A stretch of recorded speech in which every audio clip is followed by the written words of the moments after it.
नमस्कार मित्रांनो, जी R scanner YouTube चॅनलमध्ये आपल्या सर्वांचं स्वागत आहे.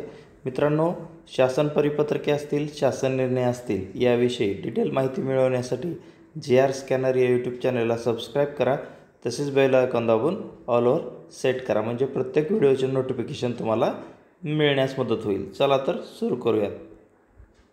मित्रांनो, आज या व्हिडिओमध्ये आपण ग्रामविकास विभागाचं दिनांक 28 फेब्रुवारी 2025चं मार्गदर्शन प्रपत्र आहे.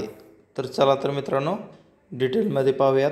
प्रतिमुख्य कार्यकारी अधिकारी जिल्हा परिषद ठाणे यांनी मार्गदर्शन मागितलं होतं, त्यामुळे त्यांना मार्गदर्शन दिलेलं आहे. बघा, विषय जिल्हा परिषद शिक्षकांच्या जिल्हांतर्गत बदल्यासाठी अवघड क्षेत्रातील सेवा कालावधी गणना करताना येत असलेल्या अडचणीविषयी द्यावयाच्या मार्गदर्शनाबाबत. बघा महोदय, उपरोक्त विषयाबाबत संदर्भाधीन पत्रान्वये शासनास सादर केलेल्या प्रस्तावाच्या अनुषंगाने आपणास खालीलप्रमाणे कळविण्यात येत आहे.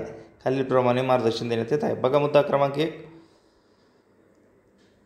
क्रमांक 1 व 2 अवघड क्षेत्रातील शाळा सर्वसाधारण क्षेत्रामध्ये समाविष्ट झाल्यास त्यापूर्वी एखाद्या शिक्षकाने अवघड क्षेत्रातील शाळेमध्ये केलेली सेवा ही अवघड क्षेत्रातील सेवा समजण्यात यावी व सदर अवघड क्षेत्रातील कालावधी खंडित सेवा धरून या शिक्षकांच्या सर्वसाधारण क्षेत्रातील बदलीबाबत कार्यवाही करावी. बघा, त्यातला पॉईंट क्रमांक 2.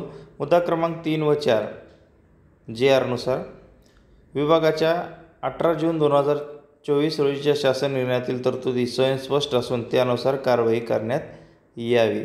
तर मित्रांनो, ठाणे जिल्हा परिषदेने अवघड क्षेत्रातील सेवाबाबत ग्रामविकास विभागाकडे मार्गदर्शन मागविलं होतं की यापूर्वी तो अवघड क्षेत्रामध्ये सेवा केलेली असेल आणि ते क्षेत्रानंतर सुगममध्ये किंवा सर्वसाधारण क्षेत्रामध्ये त्याची नोंद झालेली असेल तर यापूर्वी सेवा ही अवघड क्षेत्र म्हणूनच गृहीत धरण्यात येईल. तर असेच नवीन अपडेट मिळवण्यासाठी चॅनलला सबस्क्राईब करायला विसरू नका. धन्यवाद.